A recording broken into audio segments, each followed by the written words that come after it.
Welcome back to the ADHD Agent Podcast. My name is Candace Holland, and I'm here because your brain deserves a bestie. And I've been thinking a lot lately about intuition and trusting your gut.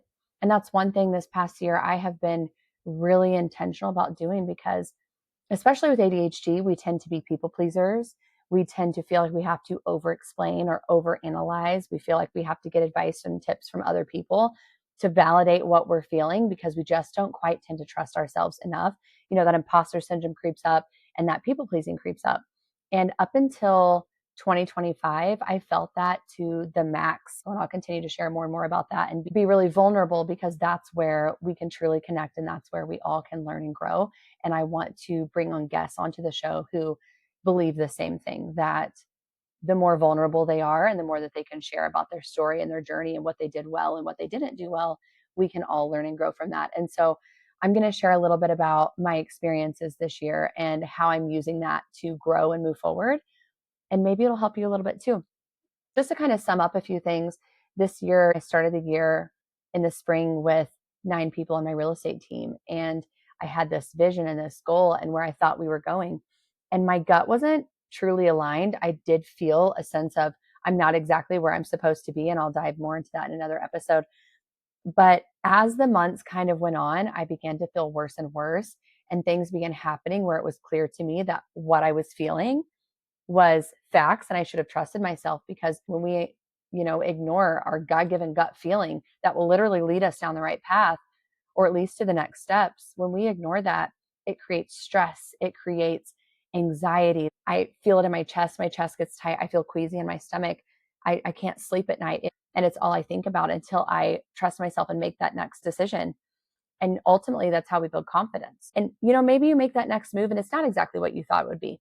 That's okay, because even taking that next step and being comfortable with being uncomfortable and trying things out and trusting yourself just that little bit, it truly builds confidence so much more, because what builds confidence is taking action and keeping your word to yourself. Those are the two best ways to grow your confidence. We have to have self-integrity. Without that, we have nothing.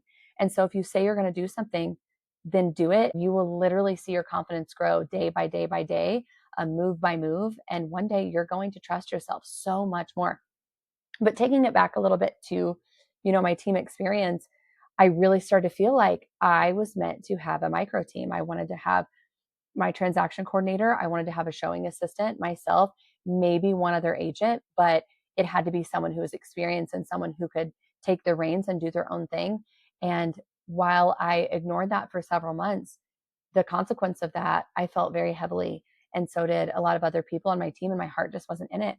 And long story short, when I made that move, I felt 50 pounds lifted off of my shoulders, because I knew that I was moving towards the path that I was destined to go on, that I was getting closer and closer to my vision and my mission for my life and what my God-given purpose is. And so sometimes I have people ask, how do you know? How do you know that this is your intuition speaking? How do you know it's not just, in your head? And one thing that I can say to tell the difference is that one truly is a fear, and all your decision making is based off of what your fears are. And the other one provides clarity. When you think about what your gut is saying, you will just know that it's the right move because you feel so much more clear on what that means for your next move. And so when I was thinking of shifting my team from a larger team to a micro team, I still had discomfort. I still had fears. I still had those, people pleasing moments of wanting to fix everyone and help everyone and serve everyone. But when I really got quiet with myself and when I really, really took the time to think about it, I knew that it was the right move because I felt clarity about it. And I already felt a little bit lighter just considering the move. And it wasn't a fear-based decision. One thing that you can do as well to increase seeing and hearing and understanding your intuition is strengthening the muscle. It's just like any other muscle in our body. And for me, I know that when I get outside, when I go for a walk, whether it's up in the mountains or down the sidewalk in my street, or even taking a little trip to the ocean, whatever that looks like for you, find a happy place, find a moment in your day where if you can get out in the nice sunshine for a 10-minute walk, do that. Be in silence, be with yourself, because it genuinely can help so much. Find the things that help you strengthen that muscle, that find that you get more clarity. One of the strangest places that I seem to get really great ideas and clarity in is the sauna, the shower, and on a walk, and sometimes even in the car. It's like those quiet places. And so making sure that wherever you are, you have a moment to send a voice memo to yourself or type it out in your notes and just write it down so that way you can hold on to the idea and you can think on it a little bit more later. It's not that you don't want to take logics into account. We have to consider timing. We have to consider what our next move is going to be once we trust our gut and we move towards that next step. Because does that mean we have to shift things financially? Does that mean we have to shift things logistically? There are going to be different things to take into account as you make this next move. But, ultimately, at the end of the day, it's going to be what's right for you. And sometimes we get so afraid to do that again because our ADHD tells us that we need to people please and we need to be there for other people and we need to take everyone else's feelings into account. And I'm not saying not to take people's feelings into account. I'm not saying, go out here and just be hurting people like crazy. But what the right move is for you is ultimately going to be the right move for them as well. And that's turning back to the team thing. I knew that my heart wasn't in it. I knew that my people pleaser tendencies and all those things were too much for what a traditional real estate team is. And so I knew that my team members couldn't possibly be in the best space either, because if it's not right for me to lead them, it's not going to be right for them to receive my leadership. And so it does naturally take other people into account, even if it's uncomfortable. One thing I do want to touch on as well is that you don't have to defend your decisions to anyone. It's always a good idea for those people close to you to make sure that you are taking into account their feelings and you're explaining things to them and you're sharing with them what this step is if it involves them in some way, but you don't have to defend it. And on the flip side of that, when someone else is trusting themselves to make a next move and making that hard decision, I think it's really, really important and not done enough that we respect those other people as well. There's been a lot of friendships in my life this year that I have lost because I wouldn't stand for certain things because of my values. My values didn't align with their values, and that's okay. And sometimes trusting ourselves does come at a loss. It does have consequences. But as an entrepreneur, it is extremely crucial that you do make decisions that lead you down your correct path. That's how you're going to make the most impact. That's how you're going to achieve your vision. That's how you're going to accomplish your mission, because your path is yours. The right people will be there with you from the beginning to the end.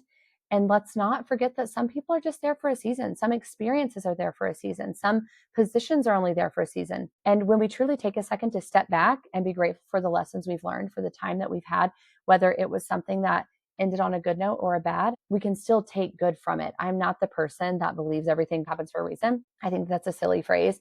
I don't see how we can look at people who go through extreme tragedies and say, but everything happens for a reason. However, I do believe that good can come from anything.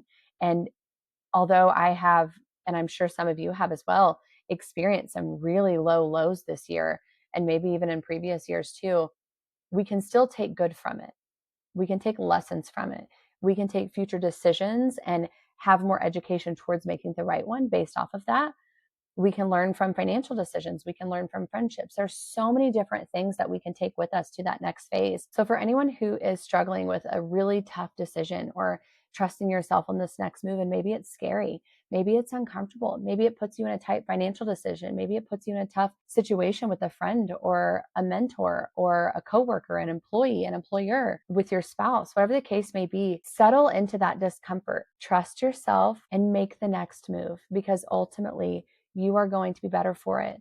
And so will everyone else around you. So my challenge for today is to work on strengthening that muscle, that gut intuition muscle. Practice it. Find the places that bring the best out of you, the places where you feel lighter, you feel more clarity, you feel refreshed, and be intentional about putting yourselves in those positions, in those places, in those spaces with those people, whatever that looks like for you.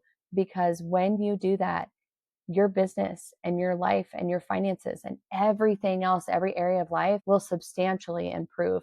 And that I truly believe in. If you are struggling with some sort of difficult decision today, come over to Realtors with ADHD and shoot me a DM. Let's talk about it. I would love to see how we can work through some things together. We also have a Realtors with ADHD Facebook group, which is just starting, and I would love to have you in there. So feel free to request that on Facebook. Otherwise, I hope that you have a fantastic day. I hope you will strengthen that muscle a little bit today and every day moving forward. And I look forward to seeing you on the next one. Bye.